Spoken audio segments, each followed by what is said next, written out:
Agradecimiento a quienes nos acompañan esta mañana a, a tomar la charla de todo lo que tienes que saber del mundo tributario 2024. Así lo mismo, le doy la cordial bienvenida a quienes otra vez de nuestras redes sociales en este momento se van a comenzar a conectar, porque pues la finalidad es esa, que este curso taller que nos imparte el SAT, pues llegue al mayor número de personas.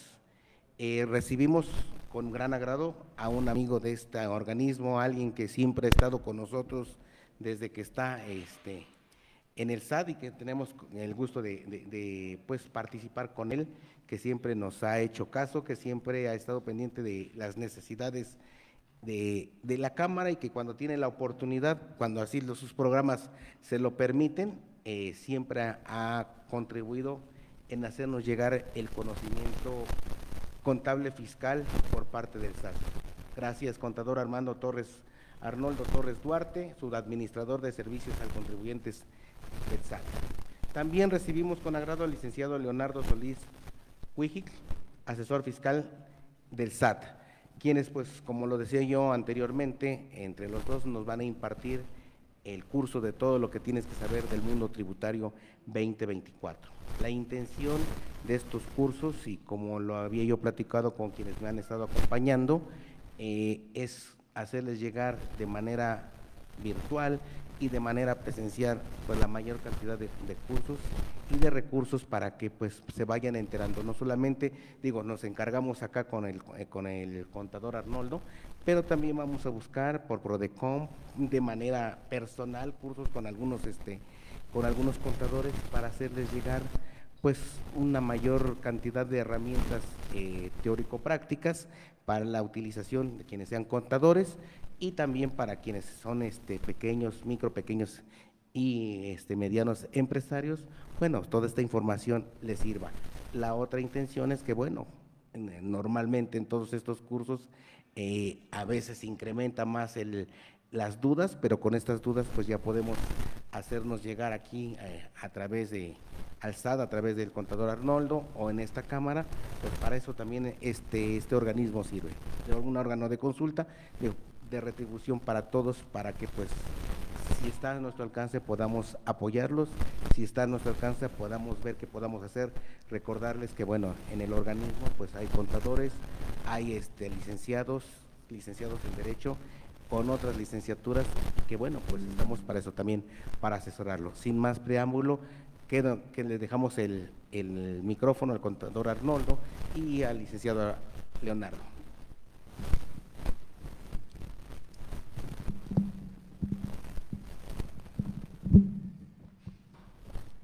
Hola, ¿qué tal? Muy buenos días. Pues bien, como lo comentaba aquí, contador estatal, es un gusto visitarlos, saludarlos. Algunas caras ya las ubico de eventos anteriores, otras no tanto. Sin embargo, el día de hoy lo que le vamos a compartir, decía un profesor en la facultad, es una quesadilla porque es una embarrada de sesos. Pero, a final de cuentas, la idea es que contadores o no, trabajadores o no, comerciantes o no, a lo que sea que nos dediquemos, a final de cuentas todos somos contribuyentes, ¿sale? Y como tal, muchas veces lo hemos visto en la escuela, lo hemos visto como formación profesional, pero también lo hemos visto a través de las necesidades que tenemos en el día a día y vamos armando las piezas del rompecabezas completo, pero con esto que vamos a ver hoy, la idea es que ustedes tengan un escenario un poquito más completo, más integral y sobre todo que, digamos, en un checklist de lo que yo estoy haciendo en mi negocio, con mis clientes, etcétera, pueda yo ubicar de manera más rápida, práctica y funcional lo que tengo que hacer como actividad de negocio. ¿Ok? Pues bien, también por ahí mencionaban acerca de las dudas. En efecto, yo siempre he sido partidario que, de acuerdo a la formación pedagógica, nos dicen muchas veces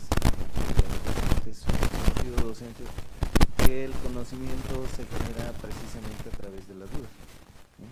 En ese sentido, si no quedan dudas, entonces seguramente habremos pasado de noche, pero entre todo lo que platiquemos, algo por ahí se les ocurrirá y ya sobre eso vamos resolviendo, ¿ok? En caso de que esa duda no la podamos resolver en el momento, nos las llevamos, y si no, recuerden que también como organismo el Canal Protección Local tiene un síndico, entonces también pueden hacer llegar sus inquietudes a través del síndico de contribuyente.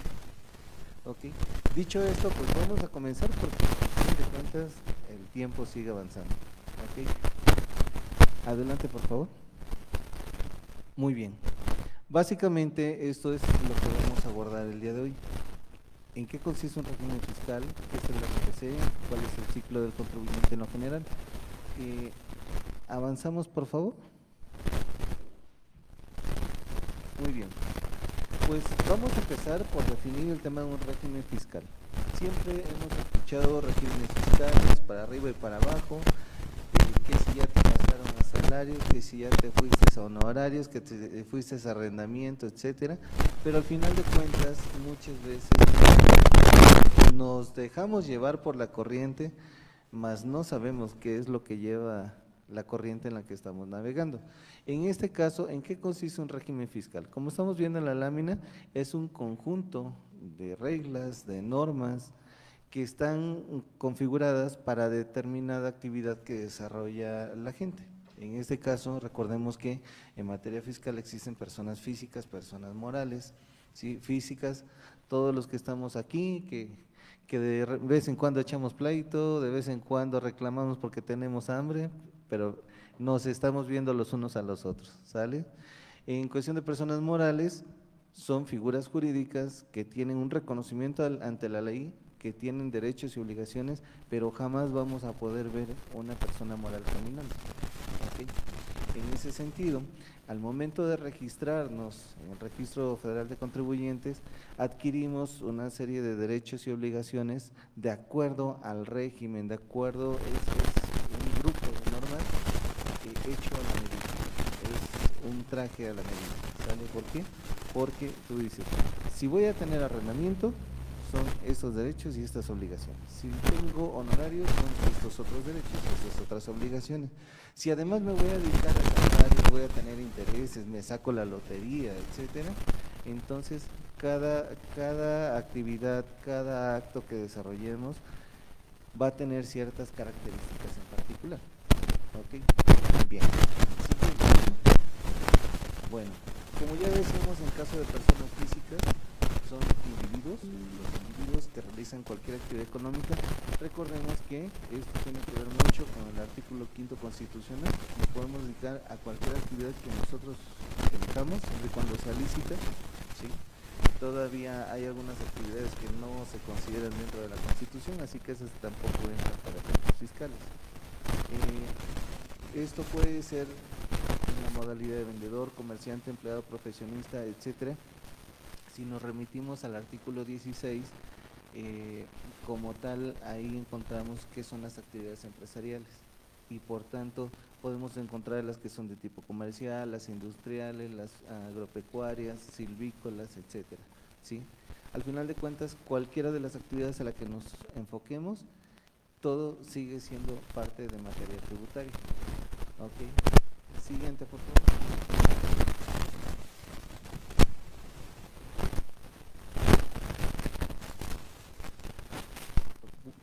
Buenos días. Continuando con las diapositivas, como bien el pago de impuestos va a derivar de la actividad económica y derivado de la actividad económica se va a tener que justificar nuestras obligaciones.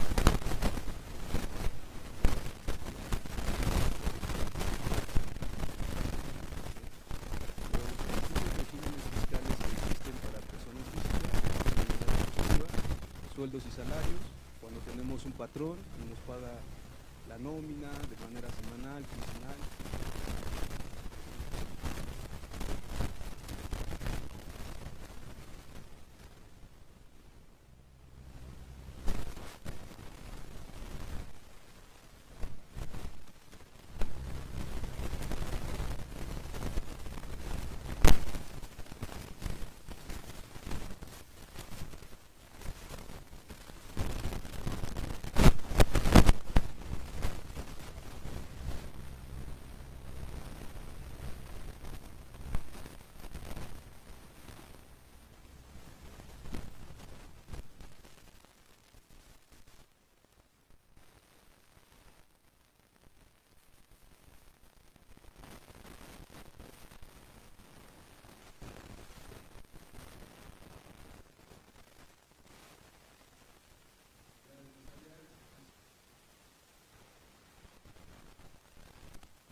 ya en arrendamiento las obligaciones de igual manera quedan de manera mensual y su declaración anual.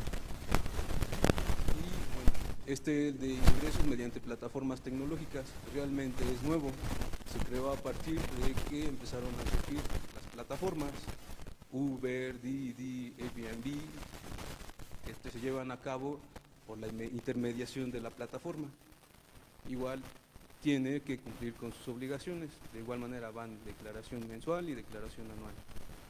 Aunque esta nos da una opción donde pueden elegir que el pago de los impuestos sea la retención que les efectúa la plataforma. En este caso ya no tendrían la obligación de presentar declaración, solamente que obtengan ingresos en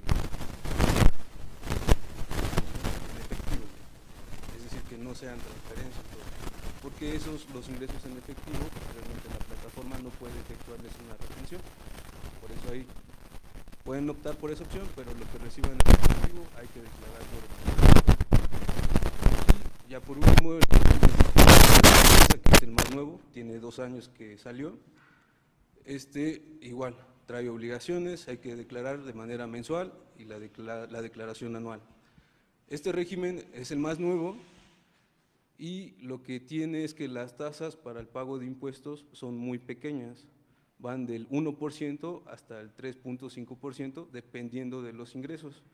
En la ley del impuesto sobre la renta viene la tabla donde nos detalla para que vean en qué supuestos se ubican y cuál es la tasa de impuesto que les toca para realizar el pago. Cambiamos la lámina. Bueno, vamos a seguir. ¿Qué es el RFC? Es una clave alfanumérica que nos permite identificar a las personas físicas o a las personas morales. En el caso, como para nosotros, personas físicas, la clave siempre va a ser de 13 dígitos y para personas morales de 12.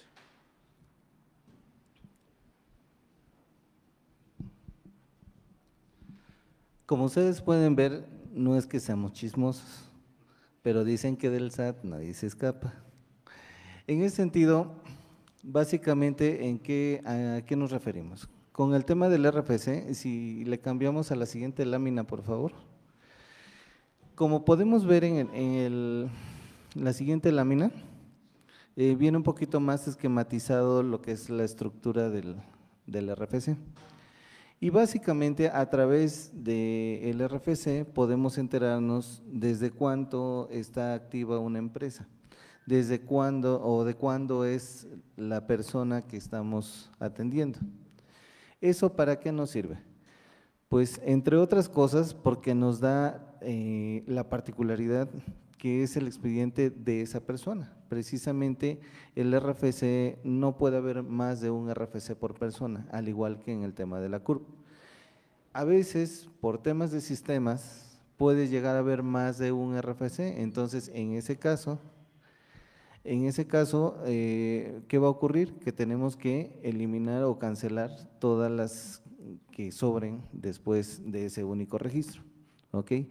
Habrá casos donde se generen 2, 3 registros. ¿Por qué? Porque en algún momento, haciendo un poquito de historia con el RFC, recordemos que años atrás se manejaba la famosa cédula cuarta. ¿Cuántos de nosotros llegamos a ver esa cédula cuarta? ¿Me puede, a ver, levanten la mano los que han conocido una cédula cuarta? ¿Ok? ¿Alguno otro? ¿No? Bueno, para los jóvenes de ayer y los de hoy, esa cédula cuarta venía con los logotipos de la Secretaría de Hacienda y como tal, si ustedes revisan una de esa temporada, incluso de repente todavía llegan algunos a la oficina con ese documento y la verdad es que mis respetos porque son documentos que muchas veces van en un excelente estado de conservación, pero hablamos que son documentos que tienen 30, 40 años. Realmente ya una cédula cuarta en estas fechas es porque ya ha pasado bastante tiempo. Sin embargo, si la observan, se quedaba nada más a 10 posiciones, no tenía los últimos 3, ¿sí? ¿Por qué? Porque en ese momento la población era muy poca que no había necesidad de llevar un control tan estricto. Con esos 10 dígitos, que fue lo mismo que pasó con los números telefónicos, realmente era una cantidad mínima donde ya se podía llevar un control. Con el crecimiento de la población, con el crecimiento de las tecnologías, la evolución, todo lo que se fue dando, a mediados de los 90, más o menos por el 93, 94, hubo necesidad de hacer una reestructura a fondo de todas esas bases de datos, y fue entonces donde surge la homoclave, ¿sí? La homoclave se agregó, pero incluso si revisamos algunas cédulas cuartas de principios de los 90 o finales de los 80, ya traían una homoclave, pero no es necesariamente la misma que se conservó cuando se hizo la migración general. Ya conforme a la estructura actual, fue a mediados de los 90. Y entonces es donde se agrega la homoclave para integrar los 13 dígitos actuales en el caso de personas físicas y los 12 dígitos en casos de las empresas, ¿sí? Con eso se le da mayor certeza y se descarta temas de duplicidad, porque luego también con los millones de usuarios que tenemos registrados en las bases de datos, puede darse el caso, y digo, no es algo que sea ajeno, pero procuramos en la medida de lo posible que se vaya saneando toda esa parte, de que a lo mejor por alguna situación muy particular, una persona que está registrada en Nuevo León está usando o está compartiendo un RFC con alguien que está en Yucatán, ¿no? Por ejemplo.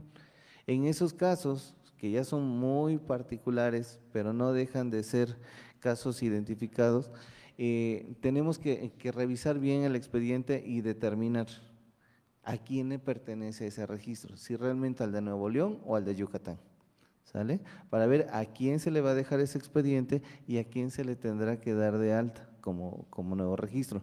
Aquí también quiero agregar algo muy importante. Muchas veces la gente, sobre todo actualmente adultos mayores, llega mucho con nosotros por un tema de pensión, y la primera inquietud que tienen cuando van a hacer una corrección de datos es que, oiga, pero es que mi registro viene desde los 90 y me están diciendo que el que se tiene que quedar es uno del 2012 o del 2015, ¿no? Por ejemplo. Aquí lo que yo quiero precisar es el hecho de que como autoridad fiscal, en lo que es el uso del RFC para efectos de impuestos, no estamos hablando de contribuciones, de mejora, no estamos hablando de aportaciones de seguridad social, etcétera. Otro tipo de contribuciones. Específicamente en tema de impuestos, la antigüedad no es de relevancia. ¿Por qué? Porque nosotros trabajamos sobre el año. Vamos trabajando a lo largo del año, llega el fin de año, hacemos nuestro cierre, presentamos la declaración anual y el año que sigue, y el año que sigue, y así nos vamos, ¿sale? Pero la antigüedad no es un factor que se tenga en consideración con nosotros, como sería el caso de las aportaciones de seguridad social, que ahí por el contrario, la antigüedad es pieza fundamental, ¿sale? Entonces, en este caso, nosotros cuando detectamos una situación donde el contribuyente tiene más de un RFC, vamos a hacer una evaluación de cada registro, de cada expediente, y sobre eso vamos a determinar diferentes factores. La antigüedad es tan solo un punto a considerar de varios que tenemos que revisar, ¿sí? Cuál está más completo, en cuál ha tenido su información de los últimos tiempos. Hay varios puntos, varios factores que tenemos que considerar. Una vez que se determinó cuál es el que se queda, entonces todos los que sobren se tienen que cancelar. Y aprovechando que estamos hablando de cancelaciones por duplicidad, yo les diría como recomendación, porque también esto suele pasar, cuando ustedes, si fuera la ocasión de que tuvieran que ir a arreglar un tema de ustedes con cancelación de RFC por duplicidad, o en su caso de algún cliente que tengan, alguien que se acerque con ustedes y tenga esa situación, siempre es conveniente que si hay algo en particular que haya detonado esa duplicidad, nos los hagan saber. Digo, está bien que no se nos escapan, pero no somos sabios, ¿sale? Todavía no funciona a ese nivel la bolita mágica. Entonces, ¿a qué me refiero? Que muchas veces en el pasado es un tema de alguien que tuvo un cambio completamente de nombre, ¿sí? Se llamaba a lo mejor Pablo Gómez Arenas y hoy en día se reconoce como Heriberto Rosas Cruz, ¿no? Es un registro completamente diferente, con datos diferentes. ¿Por qué? Porque a lo mejor hubo un acta de nacimiento donde lo registraron en un municipio donde jamás le dieron a conocer los datos, pero existe esa acta de nacimiento y que a lo mejor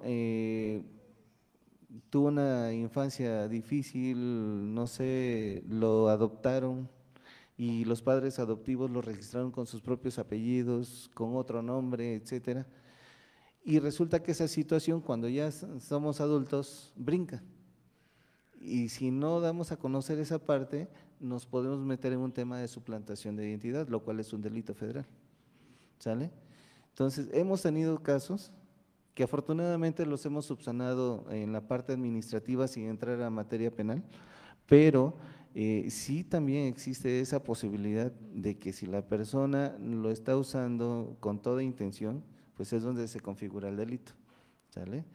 Entonces, si tienen alguna situación o saben de una situación así, lo mejor es que se hagan las cancelaciones de los registros que no deberían estar, se agregan los documentos que se tengan que agregar para justificar ese proceso que se está haciendo y ténganlo por seguro que jamás van a tener ningún problema, ¿ok? Bueno, entonces, siguiente, por favor.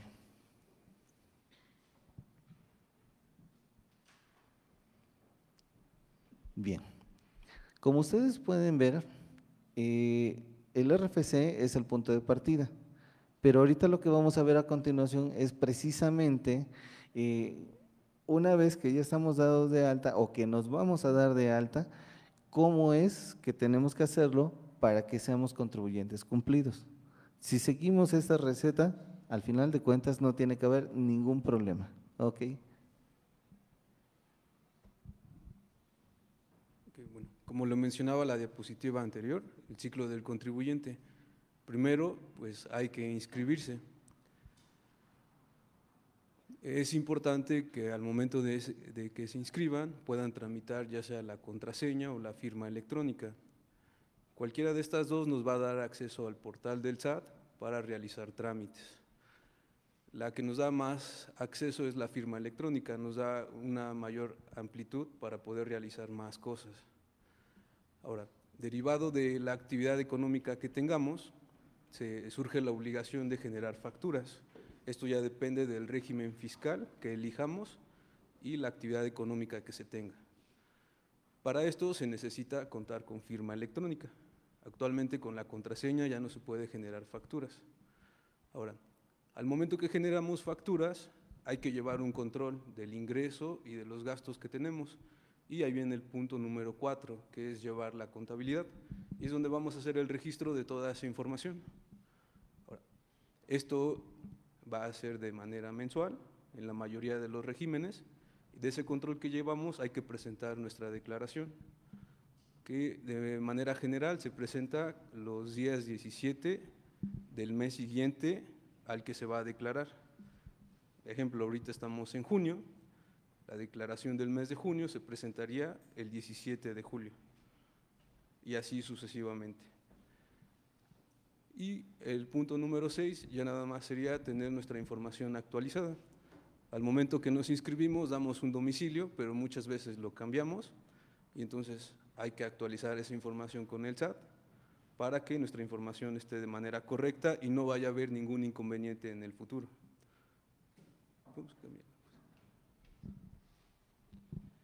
Fíjense que eso que comenta Leo, aquí con el último punto de la lámina anterior, es muy importante, porque luego se nos da mucho el caso de que llegan a las oficinas, precisamente lo que decíamos un momento atrás, ¿no? Llegan ya en modalidad de jubilados, pensionados y demás, o simplemente requieren hacer un trámite y resulta que brinca de que hace 20 años tuvieron un negocio y ese negocio sigue estando activo con nosotros. Y entonces nos dice la gente, oiga, pero es que yo ya ni vivo ahí, yo cambié de ciudad, yo cambié de giro, ya soy ama de casa, soy campesino actualmente, etcétera. Sí, pero algo muy importante. De acuerdo al artículo 27 del Código Fiscal de la Federación, nos dice que es nuestra responsabilidad mantener actualizados los datos, ¿sí? Y en ese sentido, a partir de que se genera el acto o la situación jurídica, tenemos 30 días para hacer esa modificación, ese aviso, ese cambio de la situación fiscal. Muchos de los casos se generan, y sobre todo en el caso de los trabajadores, de los asalariados, se quedan con la idea de que como el patrón en su momento los dio de alta, ¿sí? Hay una modalidad donde a través del patrón se pueden dar de alta, pues es el patrón el que tiene que hacer sus declaraciones, es el patrón el que tiene que cambiarle los datos. Y no, ojo, el patrón cumple con la primera parte, que es darlos de altas en caso de que no estén registrados. Pero una vez que se genere la homoclave que ya veíamos en la estructura del RFC, es porque ustedes ya están ingresados a las bases de datos institucionales. A partir de ese momento es donde entra el secreto fiscal, es donde entra la privacidad de la información del contribuyente. ¿Por qué? Porque como ya tiene un expediente propio, entonces, sin importar quién nos haya dado la información que se ocupó para darlos de alta, al final de cuentas, el entendimiento en materia fiscal va a ser entre autoridad y contribuyente. ¿Pero qué contribuyente? El trabajador, ¿sale? Ya no va a poder meter manos del patrón. Si quiere saber, incluso si el patrón quisiera la constancia de situación fiscal de su trabajador, tendrá que pedírselo al trabajador, no a nosotros. Nosotros no le vamos a poder dar esa información a la mano. Existen algunas excepciones a la regla, sí, ahorita que se estuvieron dando de manera masiva las constancias de situación fiscal el año pasado, el año antepasado, pero era por única ocasión y eso con consentimiento de los trabajadores. Entonces, son situaciones muy excepcionales donde pudiéramos, bajo cierta flexibilidad de la normatividad, proporcionar la información a terceros. De otra manera, a menos que sea por mandato judicial, es que lo entregaríamos. De lo contrario, solamente entre ustedes y nosotros, ¿sale? Por tanto, si tienen que cambiar el domicilio, porque los dieron de alta con el domicilio de la empresa donde trabajaban, si tienen que cambiar las obligaciones porque son asalariados y ahorita ya son asalariados obligados o simplemente van a abrir un negocio aparte del trabajo que tienen fijo, todo eso se hace directamente con el contribuyente, el trabajador, ¿sí? Y es responsabilidad del trabajador mantener actualizada su información. Entonces, es bueno apoyarnos en los demás, pero tampoco podemos evadir nuestras responsabilidades, ¿sí? En ese sentido, la parte que nos toca hay que hacerla. ¿Por qué? Habrá situaciones en las que no pasa nada si no cambio, por ejemplo, mi domicilio en 10 años, pero porque a lo mejor yo no me estoy dedicando a otra cosa, ¿sale? Pero si yo empiezo a tener más movimiento en mi RFC, pues seguramente voy a necesitar la información más reciente, más actualizada. Entonces, muchas veces ocurre que llegan a las oficinas, al cuarto para la hora de cierre, y nos dicen, oiga, es que necesito, pero con carácter de ahorita, que me den mi constancia con el domicilio actualizado. Ajá, pero siempre que hay una afectación a las bases de datos institucionales será un trámite con cita. Y entonces, ni llevan cita y tampoco quieren buscar otras alternativas, ¿sí? Y muchas veces incluso no se trata de azotarnos al piso, de quejarnos con ustedes, pero muchas veces queremos cargarle la responsabilidad a la autoridad, cuando desde un principio la ley nos está mencionando, si tienes tiempo para hacerlo, hazlo, te estoy dando 30 días, no te estoy diciendo que si ahorita lo haces, inmediatamente ya lo vayas a reportar, no te preocupes, tómate tu tiempo, pero dentro de esos 30 días, ¿sí? ¿Y qué pasa cuando cerramos un negocio y nos dedicamos o nos vamos incluso, hay gente que se va a Estados Unidos, por poner un ejemplo, se fue fuera del país, se dedica a otra cosa completamente fuera de lo que es materia fiscal y resulta que 15 años después regresa porque necesitaba la constancia para un trámite notarial, y ahí es donde se dan cuenta del negocio que dejó abierto. ¿Por qué? Porque no avisó con oportunidad. Y ahí sí hay que tener muchísimo cuidado, se los he comentado en otros foros. Las obligaciones fiscales son como el taxímetro, no se van a desactivar por sí solas, uno las tiene que desactivar. ¿Sí? ¿Por qué? Porque en ese caso como autoridad no podemos saber a qué se están dedicando ustedes si ustedes no nos dicen. A lo mejor sí tengo otras herramientas como autoridad, pero eso será a través de otras áreas. Y cuando esa maquinaria se eche a andar, no querrán ustedes saber los efectos que se van a generar, porque entonces seguramente vendrán sanciones y vendrán otro tipos de acciones. ¿Sí? En lo que es la primera parte es voluntario. Partimos de autodeterminación, entonces están las leyes, es cuestión de ocuparlas. ¿Sí? El desconocimiento de la ley a nadie beneficia, principio general de derecho. ¿Qué significa esto? Que quizá nosotros en este momento no lo sabemos, ya nos estamos enterando. Después será responsabilidad nuestra, ¿sale? El hacerlo o dejar de hacerlo. Siguiente, por favor. Bueno, básicamente lo que estamos viendo a continuación es la parte del proceso de inscripción del RFC. Aquí, si ustedes observan, vamos a ir detallando un poquito más cada uno de los puntos de la lámina general que vimos hace un momento. Para lo que es la inscripción, de entrada, recordemos que hoy en día se tiene que hacer a través de una cita. ¿Sí? Aquellos que no están dados de alta, a finales de noviembre, más bien en el transcurso de noviembre de 2013 y hasta el 12 de noviembre, para ser exactos, de 2021, estuvo abierto el portal para que pudieran ustedes darse de alta vía web, vía portal de internet.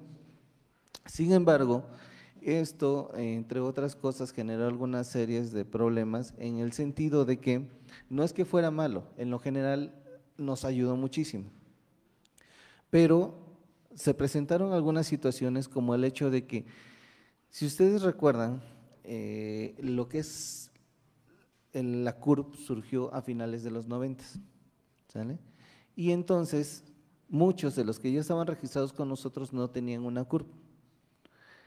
Y luego no se acordaban que ya estaban dados de alta, entraron al portal intentando darse de alta y el sistema les dejó pasar. ¿Por qué razón? Porque no tenían la CURP asociada. ¿Qué provocó esto? Que tuvieran más de un registro. El registro que ya traían antes de que surgiera la CURP y el que generamos ya en fechas recientes, ¿sale? En años recientes. Entonces, eso por un lado, empezó a saturar las bases de datos. Por otro lado, el problema mayor, que fue una de las razones por las cuales se tomó la decisión de bajar la inscripción del portal, es porque había organizaciones no precisamente legales que se estaban aprovechando hasta cierto punto de la ingenuidad de los chicos que recién alcanzaban la mayoría de edad y los estaban haciendo partícipes de cuestiones que no eran precisamente legales, como a través de la integración de empresas, donde los ocupaban como representantes legales. Y de repente les endulzaban el oído y les decían, oye, te voy a montar una empresa, te quiero mucho, te voy a montar una empresa y es más, te voy a dar 5,000 pesos por aparecer tu nombre ahí, ¿no? Y además se te queda la empresa, entre comillas. ¿Qué pasaba? Que pues emocionados con el dinero, iban y se registraban con nosotros. Y ya cuando empezaban a ver el uso de esa empresa, que no era precisamente con fines lícitos, entonces es donde venían los problemas y muchos terminaron en Fiscalía General de la República y muchos otros con un seguimiento administrativo. Entonces es donde ya la cuestión ya no fue muy agradable para los jóvenes o gente de tercera edad, gente con enfermedad terminal, etcétera. Entonces, precisamente por eso fue que entre otros factores, que se tomó la decisión de bajar esa inscripción del portal y volverla a que continuara con el protocolo de seguridad que ya traíamos. Es por eso que hoy en día la inscripción es previa cita, ¿ok? Y de verdad que ha funcionado. Digo, como siempre, todos los sistemas y todos los procesos administrativos son perfectibles, por supuesto que sí, pero hasta ahorita lo que llevamos ha funcionado bastante bien. En ese sentido, se redujo drásticamente todo ese tipo de problemas que había con los jóvenes, otros más que se fueron dando en el camino, todo eso se fue bajando mucho. Entonces, ¿qué es lo que vamos a hacer actualmente o lo que existe actualmente en el portal? Existe un apartado de preinscripción, que no es otra cosa más que el mismo formulario que ocupábamos para la inscripción en su momento, solo que le deshabilitaron el botón de envío para impactar directo en la base de datos. Entonces, ¿para qué nos va a servir? Dijeron muchos. Aún así, nos sigue sirviendo de mucho porque nos va a ahorrar mucho tiempo en el procesamiento de la cita, porque ya no tienen que estar capturando, solo van a verificar la captura que ustedes hicieron.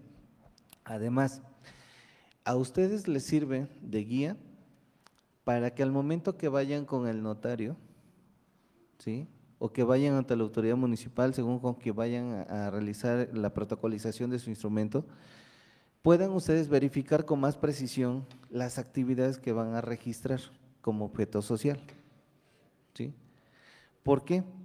Porque de esa manera, las actividades que ustedes vean en el simulador que aparece en la página del SAT, esas actividades son las que van a servir de entrada al momento que vayan con la autoridad ya para hacer su registro, ¿sale? Entonces, si yo tengo dudas sobre determinada actividad que no sé cómo aparezca, puedo navegar en el simulador que está en la página del SAT sin problema, con toda la tranquilidad del mundo, porque no va a impactar, no se va a generar un registro ya formal.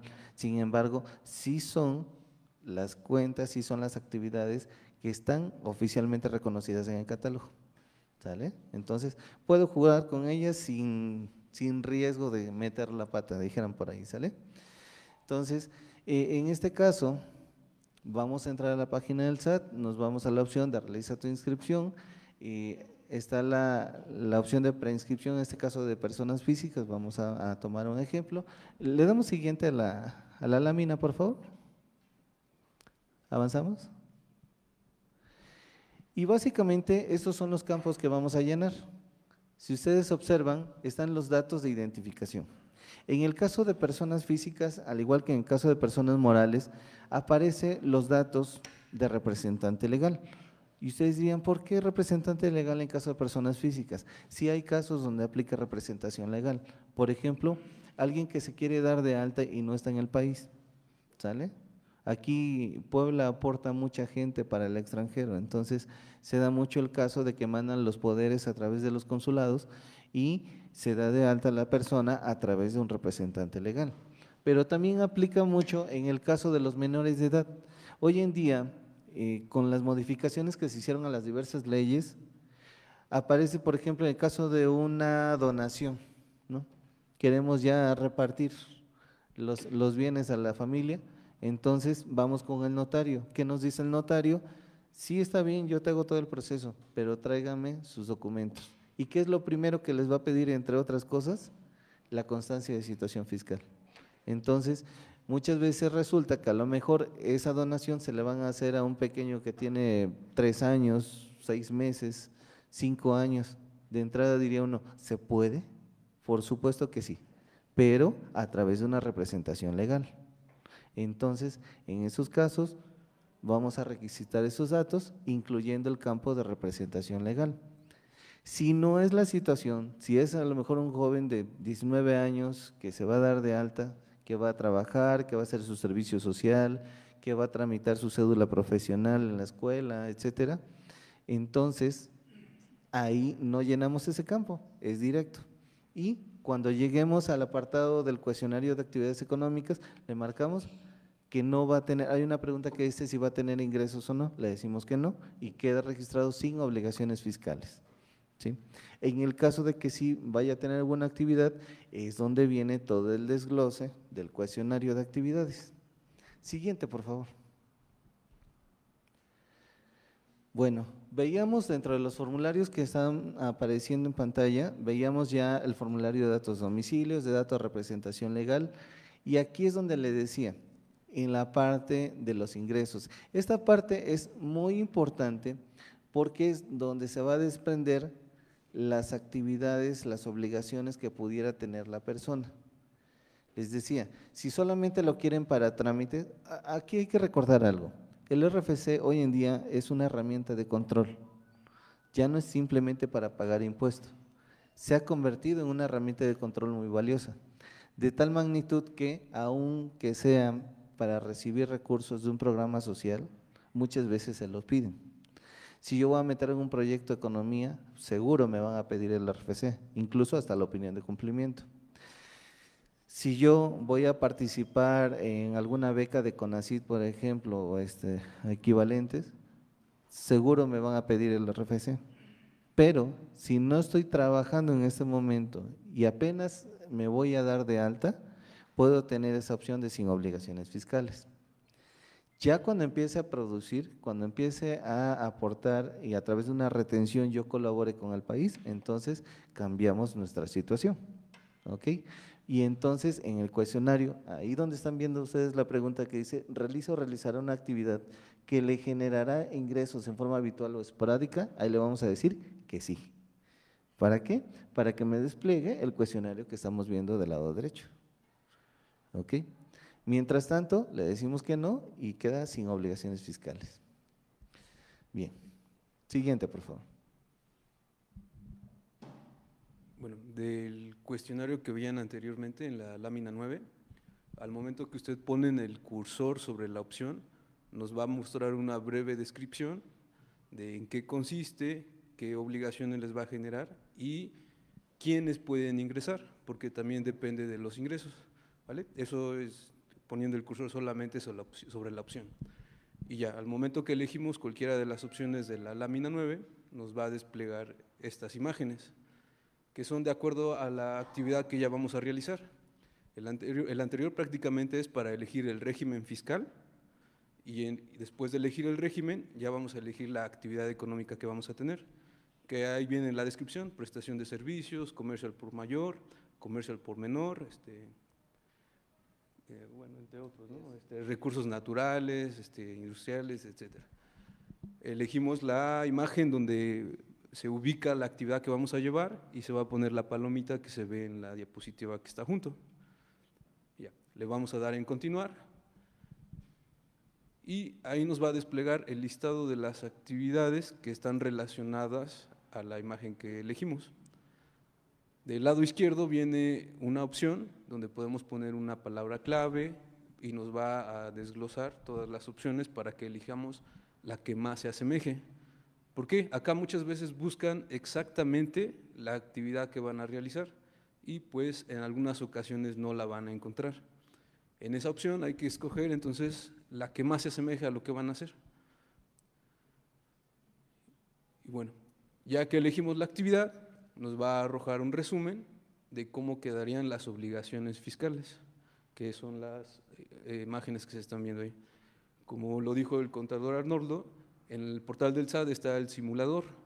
En el simulador ustedes pueden elegir lo que quieran, estar jugando y ir viendo cómo es que van a quedar las obligaciones fiscales.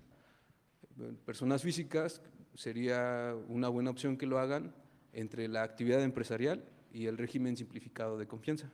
Cuando lleguen a este apartado, nos va a mostrar la diferencia que hay entre una y otra y cómo se van a cumplir las obligaciones entre esos distintos regímenes fiscales.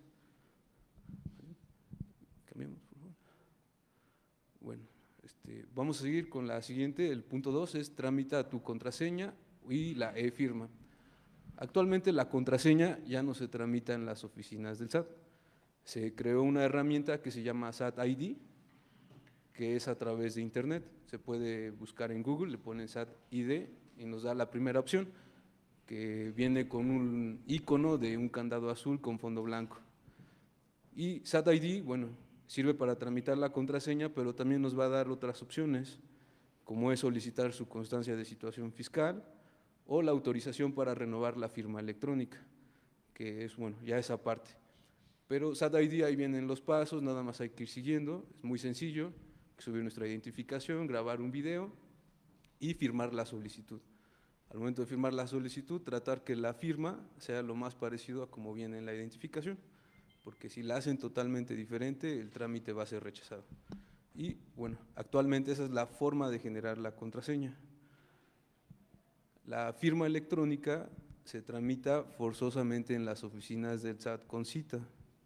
A veces tienen la idea de que lo pueden hacer por el portal del SAT, pero no.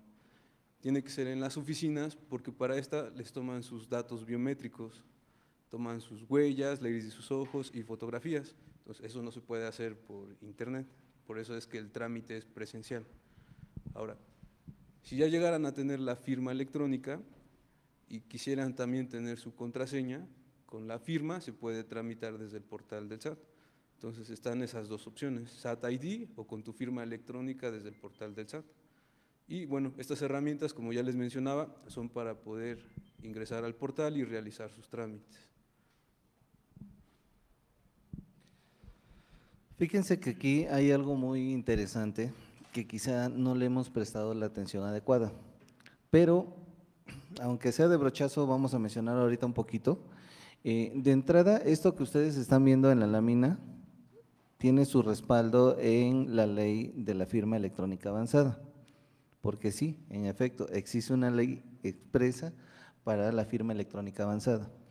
En esa ley justamente menciona que hay dos entidades que están marcadas como certificadoras, y una es Secretaría de Economía y la otra es el Servicio de Administración Tributaria. Es por esa razón que ustedes, si intentan o si tienen la necesidad de hacer de constituir una SAS, una Sociedad de Acciones Simplificada, la Secretaría de Economía tiene las facultades necesarias para poder generar la firma de primera vez de la persona moral basándose en las firmas electrónicas de sus integrantes, de sus socios, ¿sale? Por esa razón es que el portal está habilitado en la Secretaría de Economía. Sin embargo, todo lo que es el resto de ese control de la firma electrónica, de cierto modo lo tenemos regulado nosotros. Algunas otras entidades, como el Poder Judicial de la Federación, etcétera, algunas otras entidades gubernamentales llevan algún estilo de generación de firmas digitales, pero es porque se les han concedido los permisos. En sí, los que están reconocidos por ley, les decía, es Economía y Servicio de Administración Tributaria. Y como entidad reguladora va a ser el Banco de México. Por esa razón es que toda la información que deriva de la firma electrónica, porque muchas veces nos han preguntado los contribuyentes, oiga, pero ¿y a dónde se va a quedar mi foto? ¿A dónde se van a quedar mis datos? Toda esa información biométrica que se recaba de los contribuyentes se resguarda en servidores especiales del Banco de México, con medidas de seguridad específicas, porque es la entidad encargada de hacerlo, ¿sale? Entonces, por esa razón, encontramos características o cualidades de la firma electrónica como los que estamos viendo aquí, que es única. Sí, es única porque como genera algoritmos aleatorios, al final de cuentas, los dígitos que ustedes ven en un documento no van a ser precisamente los mismos que van a ver en otro, por el sistema que genera de manera electrónica, ¿sale? Toda esa cadena que se va conformando. Ahora, a través de la firma electrónica se puede identificar al autor de la firma que se colocó ahí. No es como que yo vaya a poner mi firma autógrafa, la escaneo y se la pongo con un parche mal pegado a un documento, no, es todo un proceso que lleva de por medio. Por esa razón también es infalsificable, ¿sí? Y esa firma que se estampó en determinado documento no se puede transferir a otro documento, tendrá que llevar su propio proceso el siguiente documento, ¿sí? Siguiente, por favor. Aquí es donde entra, les decía, las características de la firma electrónica, y esto es, entre otros, los que resaltan la integridad. ¿Qué significa esto? Que una vez que el documento se firmó con firma electrónica, así se mantiene desde su origen, cuando se firmó, a donde quiera que vaya, no va a cambiar, ¿sí? Es integridad. Y en el caso del no repudio es porque una vez que ustedes tienen la firma generada, precisamente muy pocos los he visto que se pongan a leer los acuses de generación que nosotros les entregamos cuando van a hacer su trámite. Pero lo cierto es que en el acuse dice que no podemos entregar esa firma a terceros, ¿sí? Si lo hacemos será bajo nuestra responsabilidad, pero ante la ley el que responde es quien recibió la firma, que no es otro más que el interesado, ¿sí? Por ahí podemos revisar los artículos 17D al J del Código Fiscal de la Federación, que es donde parte mucho del sustento legal de la firma electrónica como tal. En este caso, precisamente por eso es que vuelve auténtico el documento y como tal el emisor queda acreditado, ¿sale? Una vez que se estampó la firma electrónica, que fue generado bajo los algoritmos que están diseñados para ello, tiene total validez igual, con el mismo valor jurídico que la firma autógrafa. Y por tanto, no se puede entender el documento más que con el emisor y el receptor de ese documento, ¿sale? Queda cerrado, por eso es confidencial. Siguiente, por favor. Algo que podemos ver aquí es que con esa firma electrónica, y lo decía Leo hace un rato, hoy en día hay muchos trámites que se pueden hacer por internet, de hecho más del 90% de los trámites se puede hacer ya por internet si tenemos esa firma. Eso nos da la practicidad, nos da la facilidad, porque incluso son herramientas que se pueden utilizar 24/7, no importa si son las 3 de la mañana de un domingo o si es día festivo, al final de cuentas el portal funciona para los trámites que quieran ustedes realizar. Habrá algunos trámites que por temporada vacacional se suspendan, pero en lo general los trámites se pueden hacer cualquier día de la semana, cualquier hora del día, ¿sale? Entonces, eso también, de cierto modo, nos da seguridad jurídica. Tan es así que la firma electrónica que desarrolló, en este caso el SAT, ha sido premiada a nivel Latinoamérica y a nivel Iberoamérica, ¿sale? Por las medidas de seguridad que tiene. Precisamente estaba escuchando a un profesor de maestría que estaba dando un tema recientemente, hace unos días, decía es que inclusive Estados Unidos ha tenido que copiar muchas cosas de nosotros por el tema de seguridad jurídica. ¿Y por qué razón? Porque precisamente los mexicanos somos tan finos, dijeran por ahí en mi pueblo, que somos tan creativos y luego intentamos hacer muchas cosas que no son precisamente las que están normadas, y eso ha hecho que la firma, en este caso hablando de la firma electrónica, se tenga que reforzar para evitar temas de hackeo, para evitar temas de suplantación, para evitar otros temas que no deberían ser, ¿sale? Y eso nos ha valido que nuestra firma haya servido como modelo para otros países. Bien, siguiente, por favor.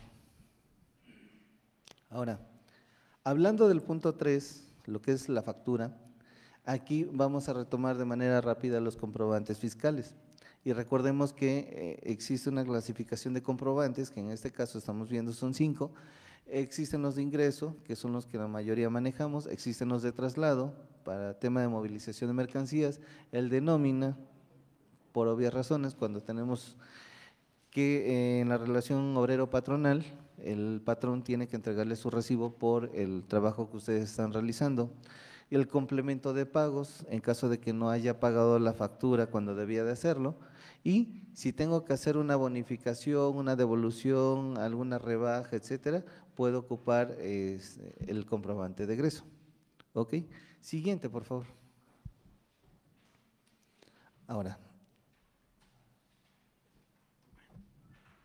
Bueno, la diapositiva dice, ¿quiénes están obligados a expedir facturas electrónicas?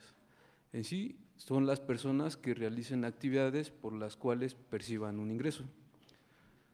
Al momento que, bueno, sería lo ideal, ¿no? Que al momento por la actividad económica que tengamos, generemos la factura para que quede ya amparada en el sistema y el ingreso que acabamos de obtener.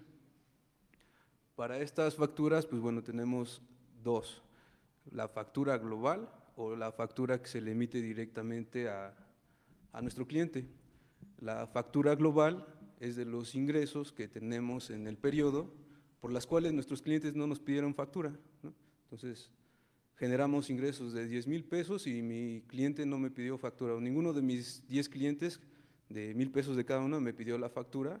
Tenemos la obligación de generarla aún así, y para esto se emite la factura global, para que ésta quede amparada en los ingresos y podamos presentar nuestra declaración. La factura global se utiliza un RFC genérico y bueno, estamos obligados a emitirla. Y la otra es directamente a nuestro cliente por la operación que realizamos, ¿vale? Ahí nos marca los ejemplos por servicios profesionales. Si prestamos un servicio y tenemos el ingreso, pues tenemos que generar esa factura. Arrendamiento igual, rentamos un local, un departamento, una casa, tenemos la obligación del ingreso que percibimos por esa renta generar nuestra factura.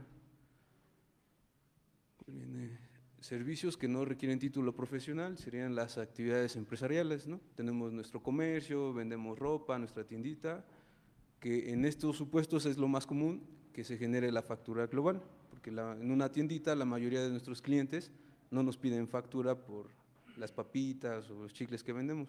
Entonces ahí vamos haciendo el acumulado y al final de todos los ingresos que obtuvimos generamos esa factura. La factura global ya depende de cada contribuyente, se puede generar de manera semanal, quincenal o mensual. Ahí es la forma en que quieran llevar ustedes el control. Bueno, acá viene la opción de los patrones, que ya lo mencionaba, que es el recibo de nómina. Nosotros como trabajadores tenemos el derecho de que nos emitan esa factura para que se pueda acreditar el ingreso que obtuvimos. Y la última ventanilla que dice venta de bienes o servicios, como restaurantes, papelería. Bueno, ahí también si vamos a un restaurante podemos solicitar que nos emitan la factura. Esto también va para cuando se van por gastos de viáticos, para que nos pueda la empresa devolver los gastos que efectuamos por la actividad que fuimos a realizar en pro de esa empresa. Podemos solicitar esas facturas y la empresa lo puede meter en sus gastos para que ellos acrediten ese gasto. Pero pues hay que solicitar la factura para que se pueda hacer la deducción. Si no la tiene, no hay cómo acreditarlo y no habría forma de considerar esa deducción para la empresa. Siguiente, por favor. Bien, entonces ya vimos que para la factura, cuáles son los tipos de facturas, quiénes son los que pueden expedirla, pero muchas veces el problema que tienen o que tenemos como empresarios, comerciantes, etcétera, emprendedores, es cómo voy a generar la factura, con qué herramientas. Para ello, el acceso al portal puede ser con contraseña, puede ser con firma electrónica. Sin embargo, dependiendo de la plataforma que estemos ocupando, es qué clave vamos a necesitar para poder timbrar esa factura. En este caso, si ustedes utilizan la opción de Mis Cuentas, que es una plataforma simplificada que está en el portal del SAT, en muchos de los casos les va a permitir generar la factura simplemente con la contraseña, no hay necesidad de una firma electrónica. ¿Por qué? Porque si nos remitimos al concepto más básico de la contraseña también está categorizada como una firma electrónica, se reconoce como tal, como una firma electrónica. De uso limitado sí, pero es una firma electrónica a final de cuentas. Entonces, por esa razón nos sirve para hacer el timbrado en la plataforma de Mis Cuentas y también en la de SAT Móvil, ¿sí? Si ustedes entran a su celular, descargan la aplicación de factura móvil, ahí les va a permitir elaborar facturas directo desde su celular. Entonces, en esta parte, ustedes pueden apoyarse con la contraseña y solo en algunos casos les va a pedir sellos digitales. Ahora, si utilizan firma electrónica, sea plataforma la abierta, la que es la herramienta que está en el portal del SAT, entonces ustedes pueden timbrar sus facturas directamente con la firma electrónica. Ya cuando ustedes toman la opción de un proveedor autorizado para certificar sus comprobantes, es donde seguramente la plataforma les va a pedir que tengan que elaborar un sello digital, ¿sí? Que también es una firma electrónica, pero de uso limitado, porque no la pueden usar para otra cosa que no sea factura, ¿sí? Y esto va en función de las actividades que ustedes tengan registrados con nosotros. ¿Cómo saber si ya soy habilitado o no? Bueno, de entrada, porque muchas veces llegan con problemas de que, oiga, es que no puedo facturar, es que tengo ya mi negocio, pero me están pidiendo facturas y no las puedo expedir. ¿Qué tengo que hacer? De entrada, revisar si tenemos cargadas las obligaciones. ¿Cómo lo checamos? Simplemente con la constancia de situación fiscal.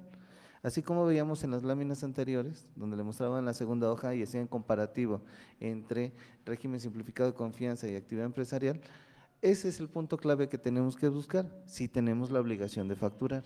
Si la tenemos, entonces puede ser que a lo mejor el tema sea una cuestión técnica, pero si no tenemos la obligación de facturar, así quieran ustedes mover lo que tengan que mover, no les va a dejar el sistema. ¿Sale? Siguiente, por favor. Muy bien. Ahora, esto es en el caso de que nosotros necesitamos obtener una factura. Muchas veces, ¿qué ocurre? Que donde vamos nos dicen, no, es que no te voy a dar factura, porque yo no doy factura. Ok.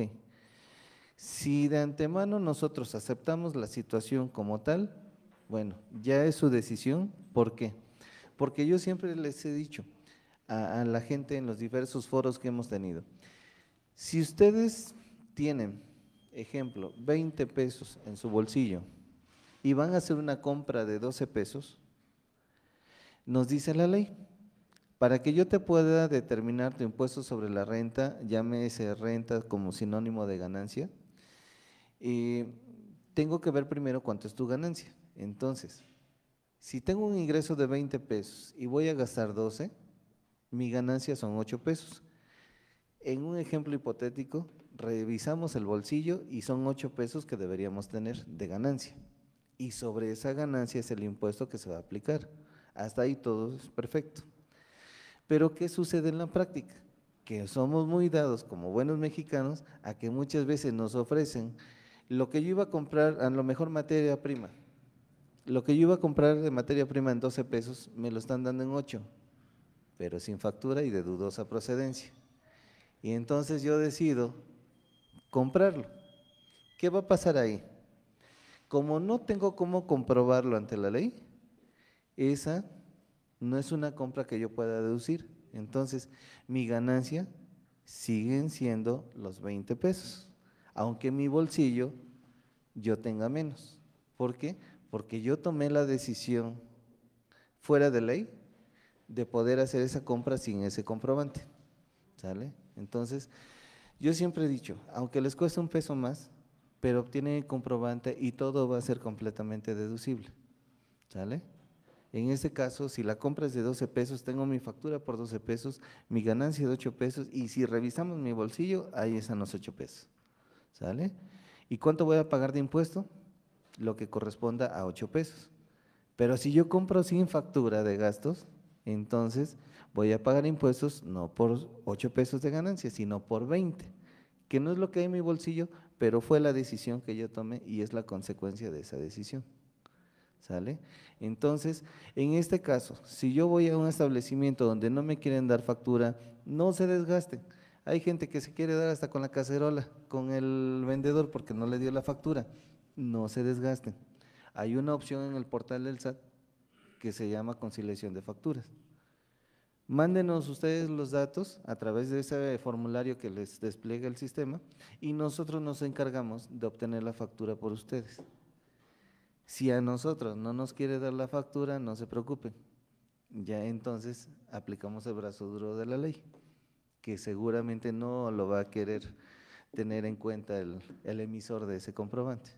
Entonces, la gran mayoría de las partes siempre terminan entregándonos la factura correspondiente, porque el que no lo haga, pues se gana de entrada, se gana ya una auditoría, una revisión.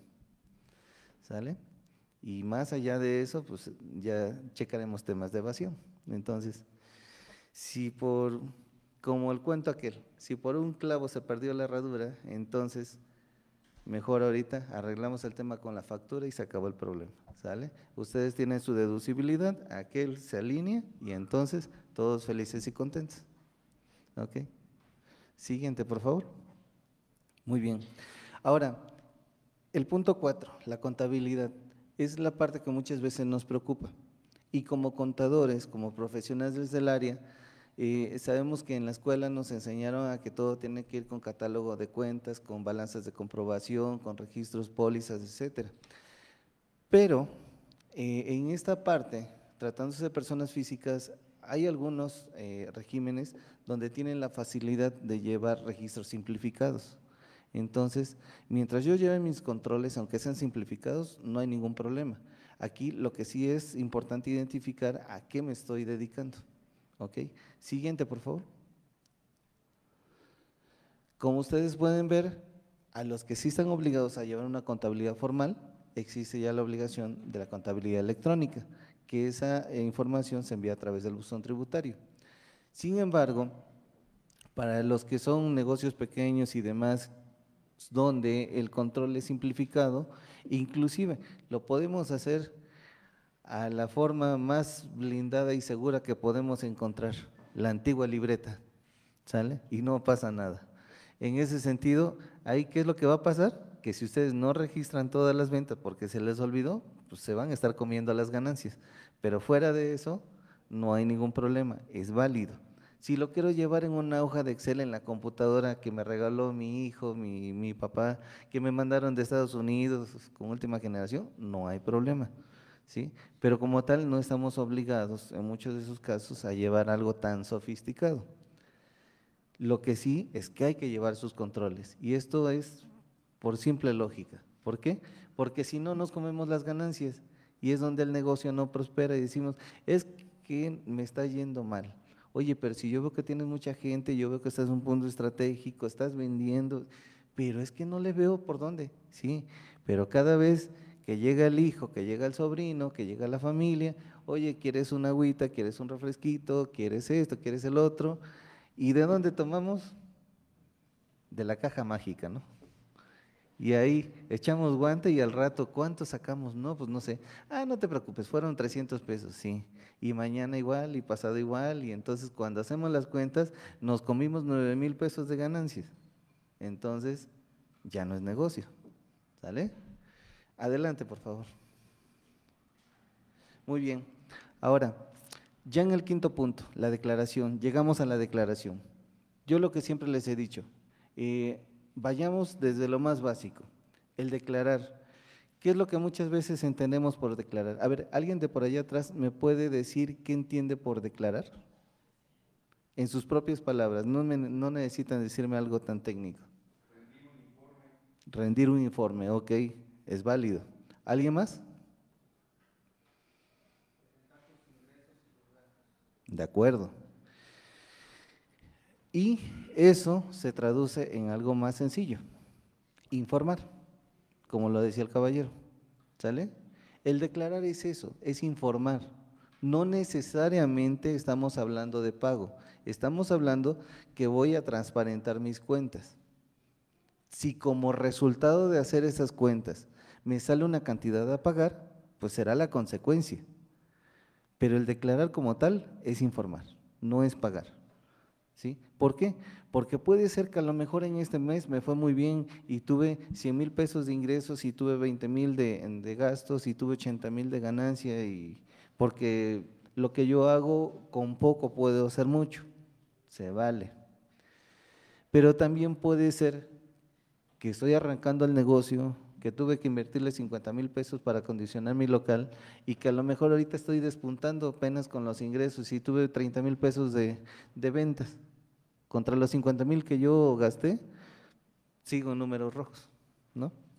Y que es normalmente el escenario que encontramos en muchas de las ocasiones. Entonces, en ese sentido, ¿qué voy a pagar? Nada. ¿Por qué?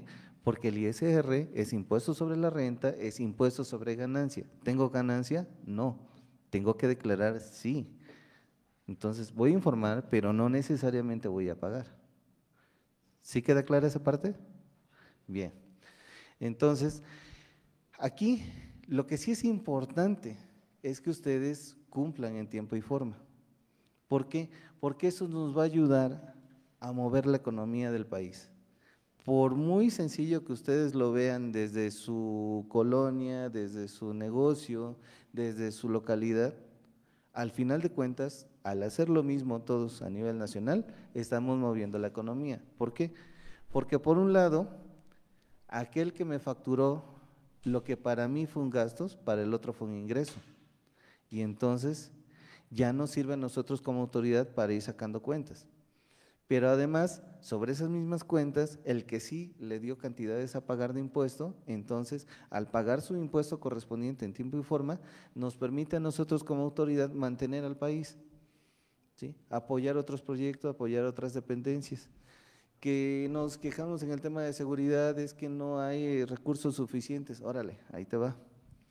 Oye, que necesito impulsar la educación, ahí te va.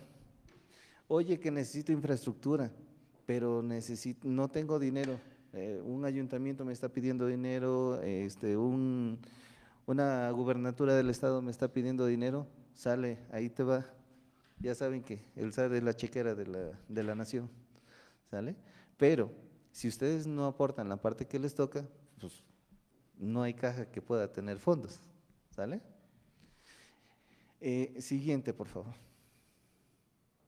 Entonces, aquí ustedes pueden ver este esquema, está bastante práctico, siento yo, donde nos vamos a enfocar a las declaraciones. Si estamos hablando de declaraciones mensuales, ¿cuáles podemos encontrar? Ejemplo, servicios profesionales, actividades empresariales y reciclo. Si estamos hablando de una declaración anual, ¿quiénes entran? Entran asalariados, entran servicios profesionales, ¿sí? Entran actividades empresariales y vuelve a aparecer reciclo. Si hablamos de declaraciones informativas, dependiendo de lo que nos dediquemos, puede ser servicios profesionales, también puede ser actividades empresariales, ¿sí? Un ejemplo de informativa que ahorita ya está quedando en desuso, pero todavía aplica para muchos, la DIOT, la Declaración Informativa de Operaciones con Terceros, que no es otra cosa más que el listado de los gastos que hicimos durante el mes, ¿sale?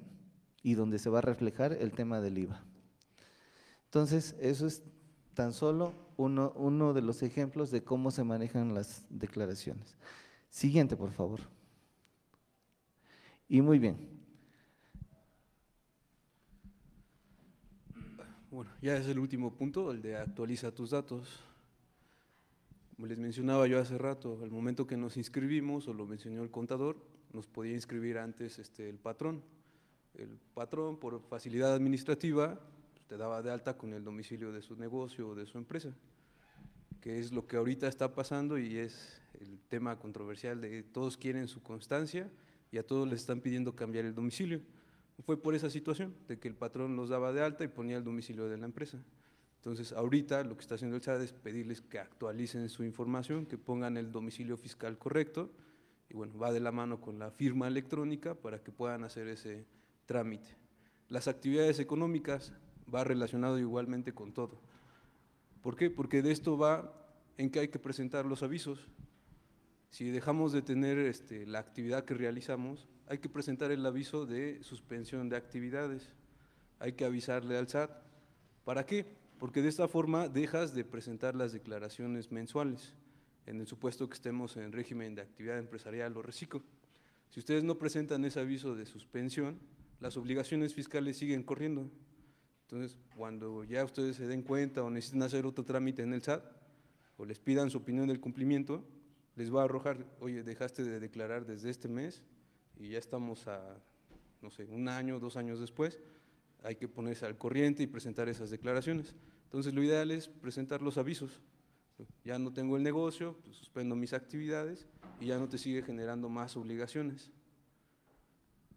Ahí nos marca el correo electrónico, va relacionado con el buzón tributario, donde es el medio de contacto que está entre el SAT y ustedes como contribuyentes. Por ese medio reciben mensajes, notificaciones o incluso requerimientos que tengan que ver con su situación fiscal.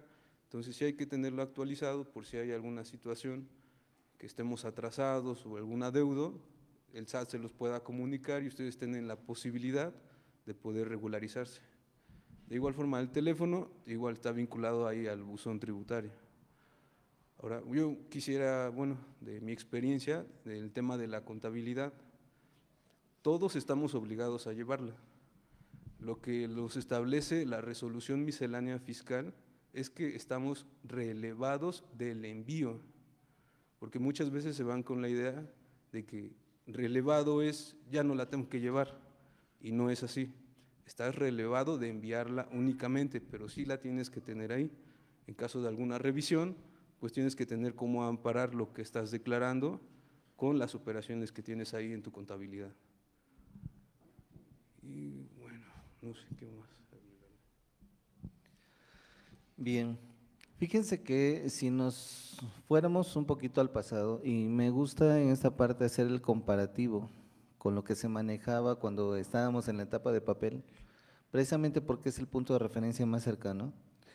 En su momento, muchos de nosotros habremos escuchado hablar del formato de R1, que era el formato de inscripción, ¿vale? Una hoja rosa llena de cuadritos, bastante grande. Y que, por cierto, les digo que es interesante allá en la oficina porque luego nos llegan documentos históricos.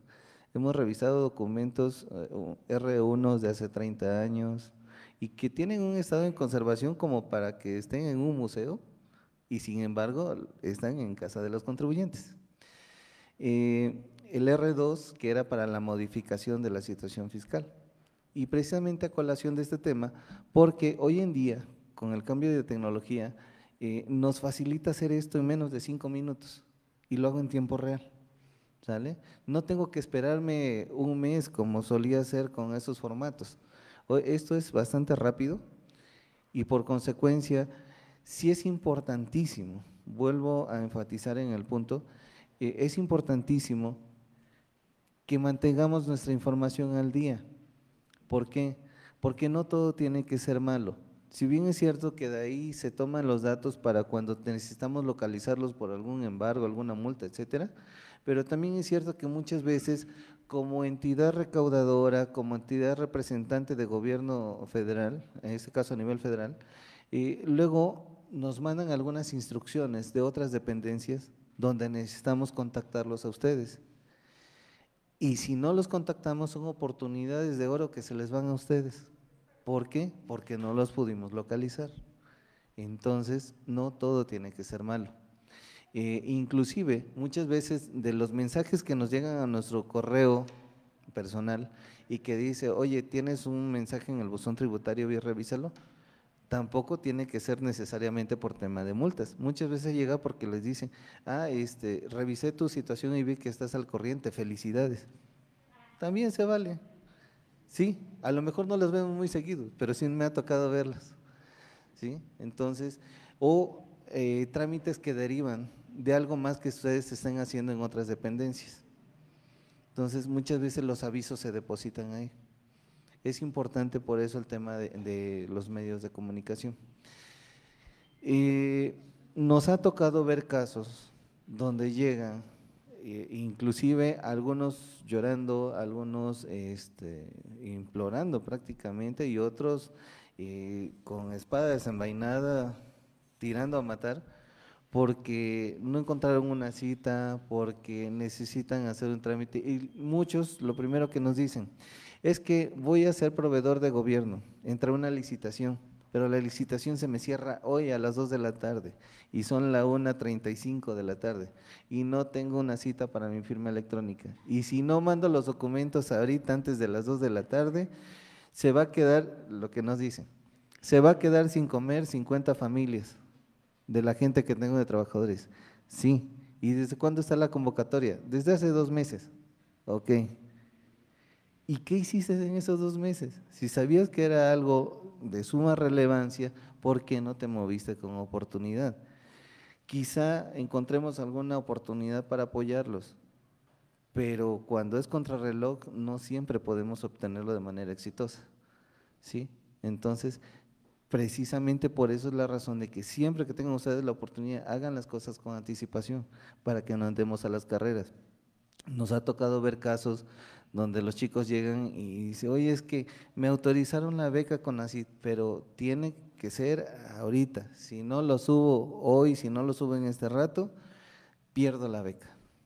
Pues, qué bien por ti que fuiste elegido, qué mal por ti porque no te moviste a tiempo, Si me hubieras dado un poquito más de tiempo, quizá hubiera encontrado alguna forma de apoyarte, pero en este momento es materialmente imposible, ¿sale?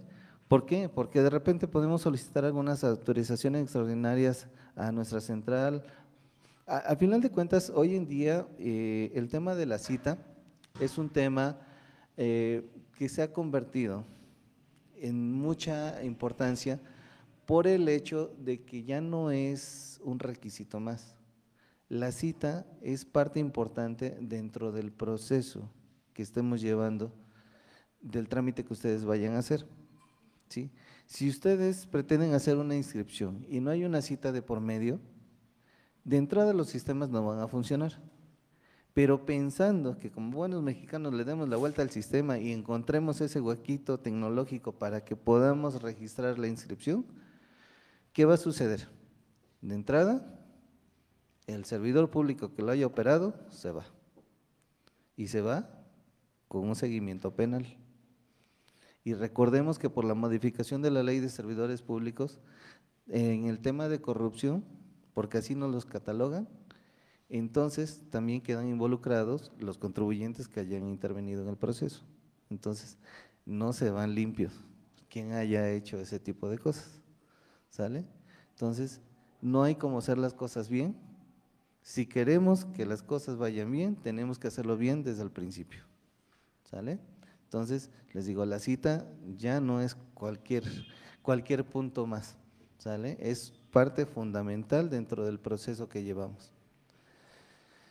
Entonces, en ese sentido, pues, si no hay alguna duda, alguien que tenga algo por comentar, adelante, Conta.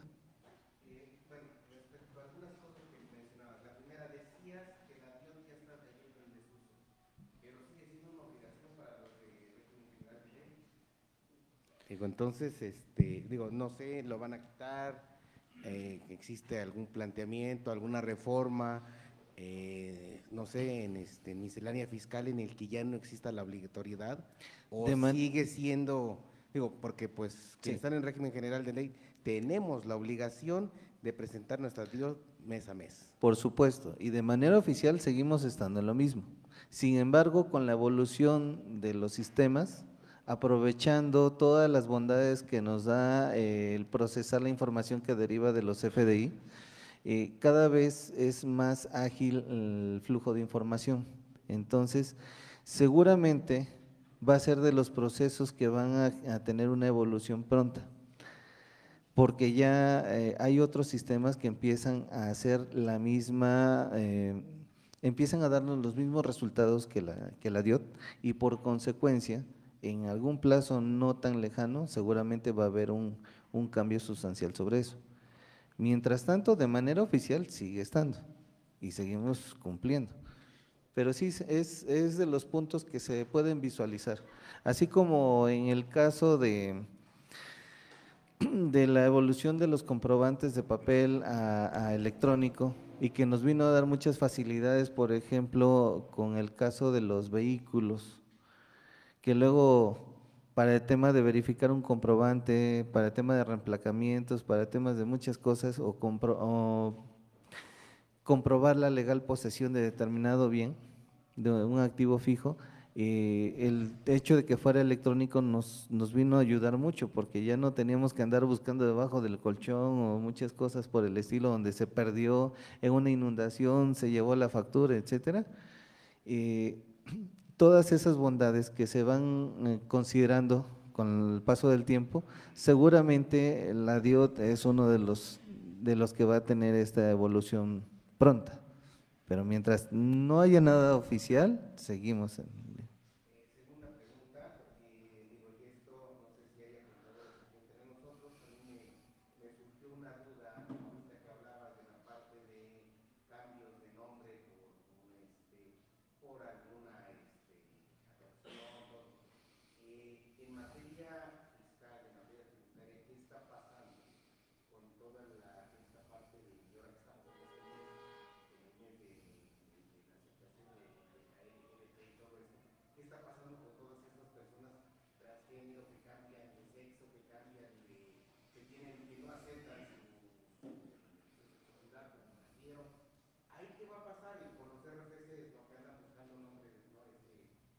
juicios de cambio de nombre y todo esto, ahí qué va a pasar, porque tiene que haber una afectación directa en el RFC, porque nacieron con un nombre, con toda una serie de datos que nosotros conocemos desde que nacieron, y ahora con esto va a Claro. pasar lo que tú dices, los van a encaminar, ¿cómo va a funcionar? No, de hecho es un tema en el cual la institución como tal ha estado trabajando duro.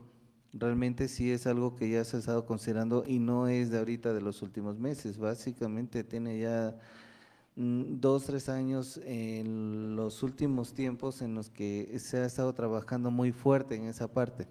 Ahorita, por ejemplo, hay mucha coordinación con las demás autoridades y cuando hay un mandato judicial en la cual se tenga que corregir de raíz la estructura del RFC, si es procedente, se tiene que hacer. En la mayoría de los casos donde hay un tema de cambio de género, ahí normalmente la persona nos lleva un oficio que emite un juez. Y con derivado de ese oficio nosotros lo canalizamos a nuestras áreas centrales, ya que nos den visto bueno, hacemos las afectaciones correspondientes al sistema. ¿Sí? Pero sí ya es un tema donde ya tenemos un camino trazado para esos casos. Sí, realmente no está en el aire, ya está aterrizado, incluso ya hemos hecho algunos ajustes sobre casos, digo, no son muy frecuentes de los que llegan a la oficina, pero sí llegan a darse. Y sobre todo porque ya cuando llegan con nosotros hay un antecedente en el caso de que la persona ya cambió su credencial de lector, ya fue con RENAPO, ya hizo un cambio de CURP, ya hay un camino que ellos ya traen. Y como tal, nosotros simplemente le damos la continuidad que requiere. Sí.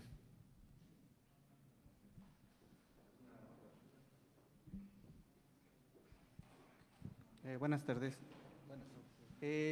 Estabas comentando hace rato sobre el tema de llevar bien las cosas y declarar a tiempo, presentarnos de buena forma, pero ¿qué pasa con lo que mencionas, no? Hay contribuyentes y personas físicas y morales que pues, obviamente no siguen este paso, para ello pues obviamente llegan los requerimientos y todo eso. Actualmente hay una opción, bueno, nos requieren a través de vigilancia profunda. ¿Cuál es el camino correcto a seguir? Porque digo, hace 2 meses tuve una situación así, pero me comentaron en ese momento que no se da a través de buzón tributario, sino vía correo electrónico, pero hasta la fecha no he tenido ninguna respuesta. Entonces, no sé si tú me puedes apoyar en esta parte para saber cuál es el camino correcto que debo de seguir para culminar con esa parte.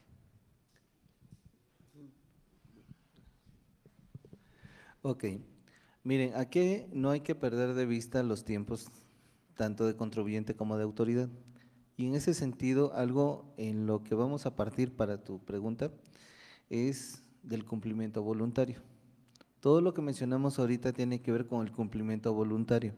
Es decir, las leyes están, la normatividad está en lo general y nosotros nos apegamos a los tiempos. Como contribuyentes, nos apegamos a los tiempos que marca en la ley. ¿Sale? ¿Qué significa? Que voy a llevar a cabo mis actividades, yo me voy a preocupar por mis actividades, voy a cumplir con el hecho de emitir los comprobantes cuando tenga que hacerlos durante el mes, etcétera, etcétera. Termino el mes, tengo un plazo para cumplir con la declaración, que son los primeros 17 días, y en caso de que necesite más tiempo, recuerden que hay un decreto de diciembre del 2013 donde nos autoriza días adicionales, de acuerdo al sexto dígito numérico. Si pasado ese tiempo de los días adicionales, aún así yo no he cumplido con mis obligaciones como tendría que haberlo hecho, entonces ya se vuelve exigible para la autoridad. Sin embargo, aquí el detalle, aunque esté fuera del tiempo que me marca la ley para cumplir, yo cumplo, en lugar de cumplir el 22, por ejemplo, que era el límite para presentar mi declaración, ya con todo y días adicionales, y no cumplo el 22, sino cumplo hasta el día 30 del mes, ¿lo estoy haciendo fuera de tiempo? Sí, es extemporáneo, ¿sale? Pero si no hay petición formal de la autoridad, entonces lo voy a hacer de manera espontánea. Ante el cumplimiento voluntario, porque al final de cuentas lo hice de manera espontánea, hay un cumplimiento voluntario, la autoridad no me puede sancionar. Lo que sí me va a aplicar eso es invariablemente actualizaciones y recargos, ¿sale? Porque así lo marca la ley, pero no existe una multa de por medio. Si yo dejo que pase el tiempo y pasa un mes y pasan 2 meses y pasa un año, porque luego hay gente que se atrasa X cantidad de tiempo, dejo que se me acumule y se me haga una bola de nieve, entonces la autoridad, a partir del primer día en que es exigible, de ahí en adelante, en el momento que así lo considere, puede requerirme. Y en el momento en que me requiera, si yo ya presenté mi declaración para cuando me llegue el requerimiento, simplemente es aclarar, ¿sale? Y no pasa nada. Pero si no he cumplido y voy a tener que hacerlo porque la autoridad formalmente ya me lo pidió, entonces ahí sí va a venir una multa. Y tengo determinado plazo, que normalmente son 15 días para cumplir. Si yo no cumplo en ese tiempo en que la autoridad me pidió la declaración, entonces, ¿puedo cumplir después? Por supuesto que sí, los sistemas me lo permiten. Pero ¿qué va a pasar? Va a venir una segunda multa por haberlo hecho fuera de ese tiempo adicional que me dieron, ¿sale? Entonces, es ahí donde empiezan los problemas, porque entonces dice, bueno, en lugar de pagar 5 pesos, o que a lo mejor ni siquiera me tocaba pagar porque de lo que yo tenía en mis cuentas, me salió pérdida o me salió una diferencia negativa que no me genera una base, pero el solo hecho de no haber cumplido ya es una omisión, y es una omisión que va a ser sancionada, ¿sale? En ese sentido es donde muchas veces le decimos a la gente, cuiden bien sus tiempos, cuiden bien sus cuentas. ¿Por qué? Porque son gastos innecesarios. Ahora, si no íbamos a pagar nada, por lo menos la multa sí va a tener que pagarla, ¿sale? Y que son multas que ahorita creo que andan sobre los 15, 20 mil pesos, y que la segunda es del mismo valor que la primera. Entonces, en lugar de pagar 15 mil, pago 30 mil pesos de multa por 5 pesos que iba a pagar de impuestos, que no los hice. Realmente ahí sí sería un desperdicio de dinero. Pero ahora, ¿qué pasa con vigilancia profunda? Que en un momento dado son áreas muy específicas de la autoridad que se encargan justo de monitorear que el contribuyente vaya cumpliendo de manera adecuada, ¿sí? Recuerden que en este caso la autoridad como tal tiene esa facultad, tiene esa responsabilidad de vigilar que todo se vaya haciendo correctamente. Si no es así, entonces puede venir una alerta preventiva, una carta de invitación. Puede venir también simplemente un exhorto del cumplimiento de las obligaciones, que normalmente el exhorto llega por correo, ¿sí? Actualmente ya son electrónicos, ya no los mandan en papel, pero a lo que voy, si llega por correo o el correo electrónico, normalmente son alertas preventivas, que no van a desembocar en una multa, pero sí te están diciendo, oye, aguas, tienes ahí algo pendiente, atiéndelo. Si yo no le hago caso, entonces me va a llegar el mensaje, pero en el buzón tributario, y ese sí, ya va con efectos, ¿sale? Entonces, siempre que les llegue una carta de invitación, un exhorto, algo que tenga que ver con nosotros, de entrada primero verifiquen que realmente seamos nosotros, ¿sale? ¿Por qué les digo esto? Porque luego de repente puede llegar a un correo apócrifo, donde pretenden extorsionarlos o pretenden estafarlos y con recursos que no son precisamente para la autoridad. Ya que verificamos que el correo sí es auténtico, si se detona un correo, atiéndanlo como revisando sus cuentas. La mayoría de las veces simplemente es, ¿sabes qué?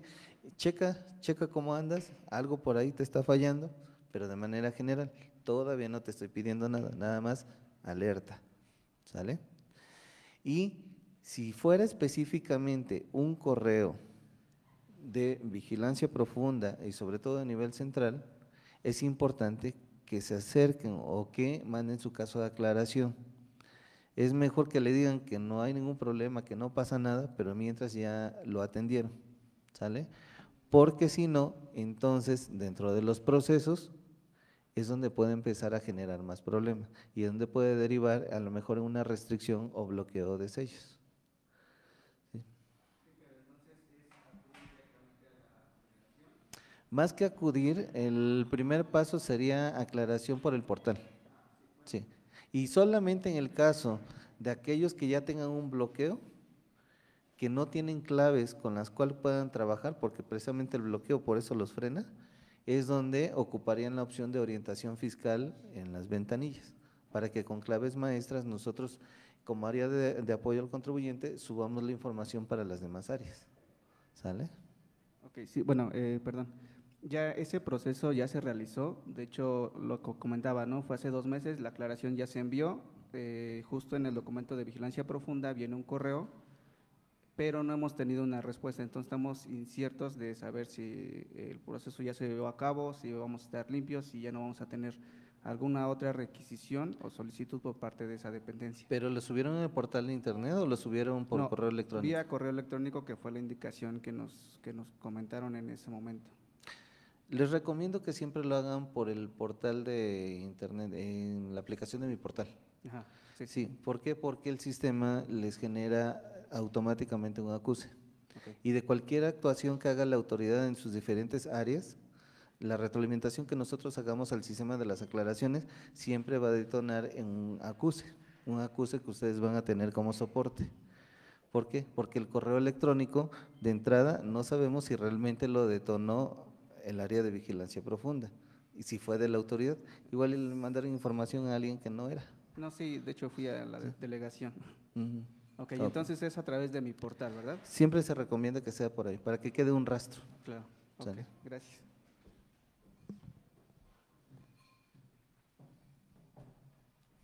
A ver, de este lado.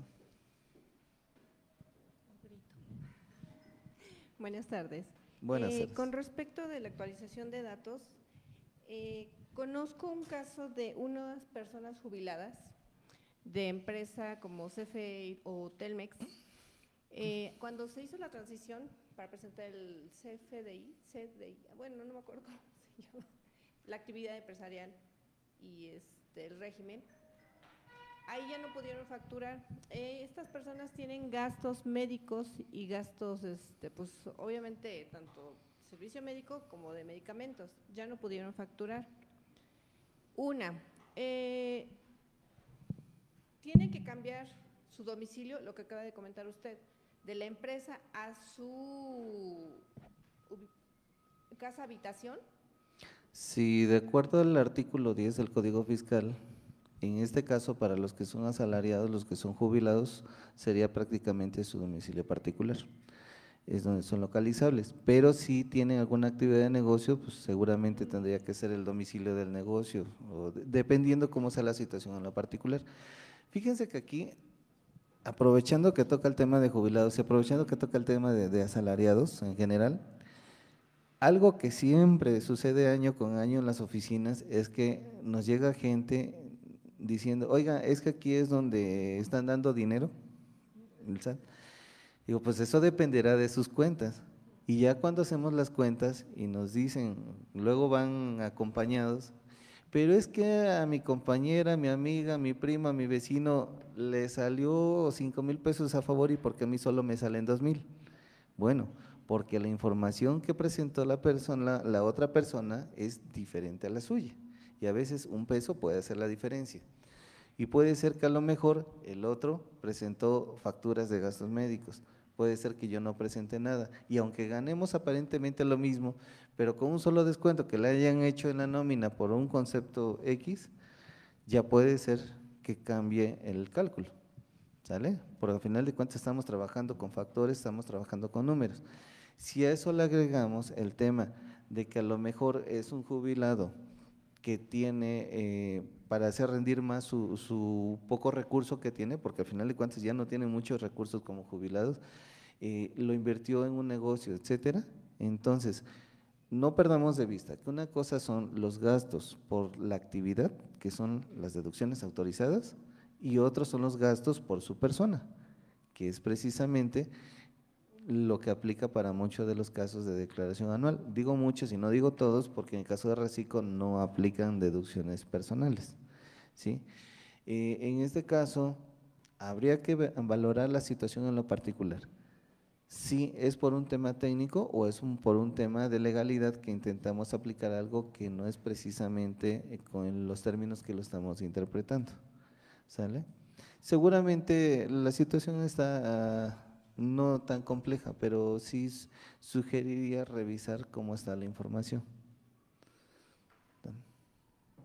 La otra es con respecto a la facturación, porque marca error cuando se iba a facturar, cuando se empezó a facturar ya con el nuevo sistema, marcaba error.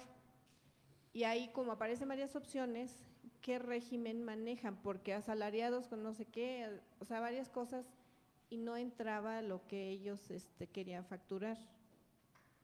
¿Cómo debe de ingresarse? Pero, ¿estás hablando de las mismas, de los pensionados y jubilados? Es que, bueno, a ellos les queda el régimen de sueldos y salarios. En ese régimen no se puede generar facturas. O sea, no puedes emitir una factura estando en el régimen de sueldos y salarios. Recibir la factura.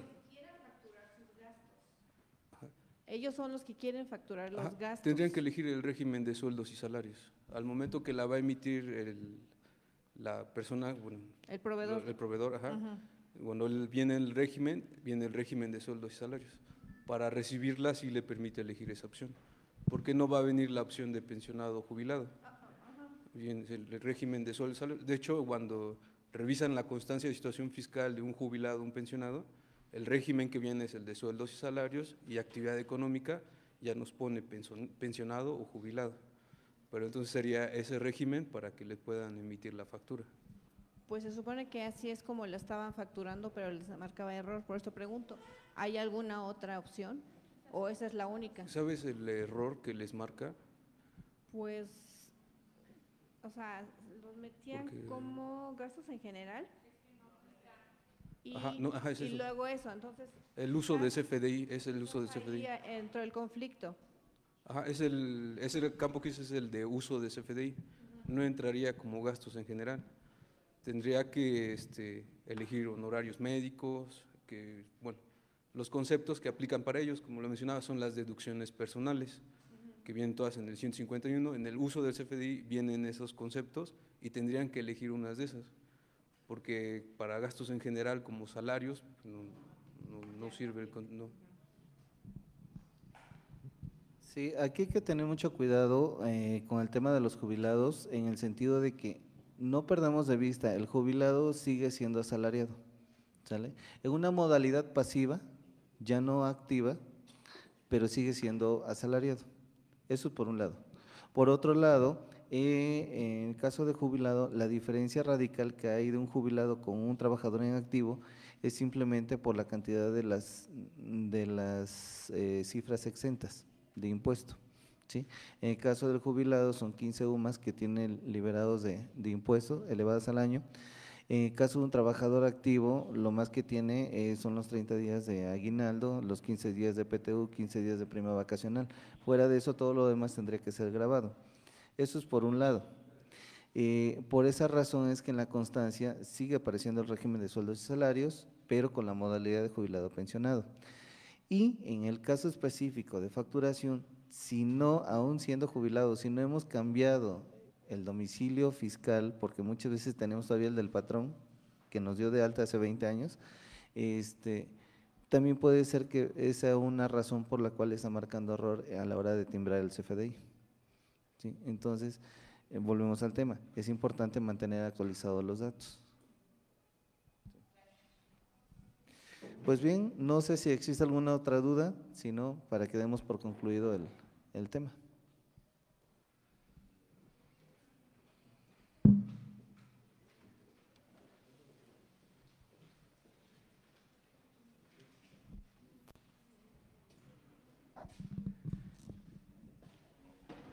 Pues antes que nada, yo creo que les damos un fuerte aplauso al contador Arnoldo y al licenciado Leonardo.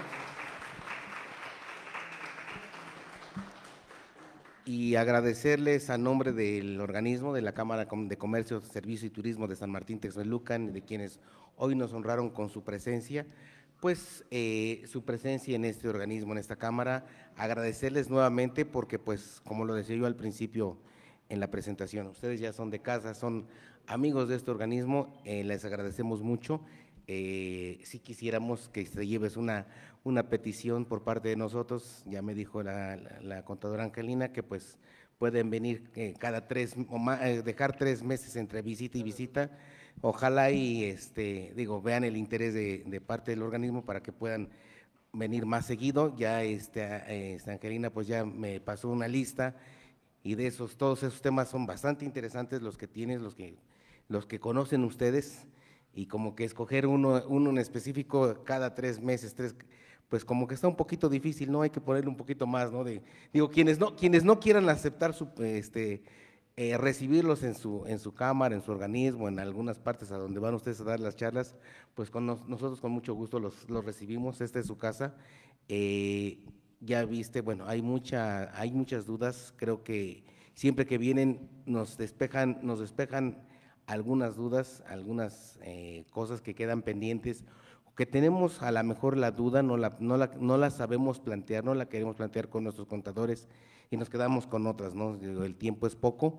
Este es un tema muy amplio, pero creo que es la primera parte porque pues sabemos hoy creo que nos llevamos con ese sabor de boca, cuáles son nuestras obligaciones como contribuyentes, ¿no? Más allá de lo que dicta la Carta Magna, yo sé que aquí hay abogados, más allá de la obligación de la obligación constitucional que tenemos de contribuir con el gasto público, bueno, también nos quedamos con las dudas respecto a muchas cosas en materia fiscal.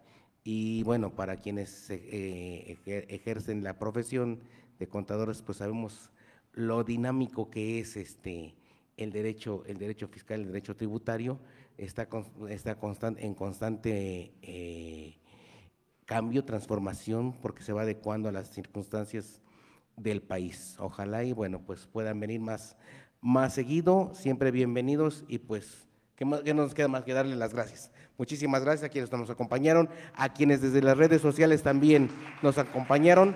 Ahí queda gracias. Ahí queda la grabación en el Face de cámara para quien pues quiera volverlo a ver o quien quiera compartirlo con alguna amistad, con alguien que ustedes queden. Ahorita ya quedó grabado en el Face para que pues lo quieran volver a escuchar, pues ahí queda también esta información. Muchísimas gracias, muy buenas tardes.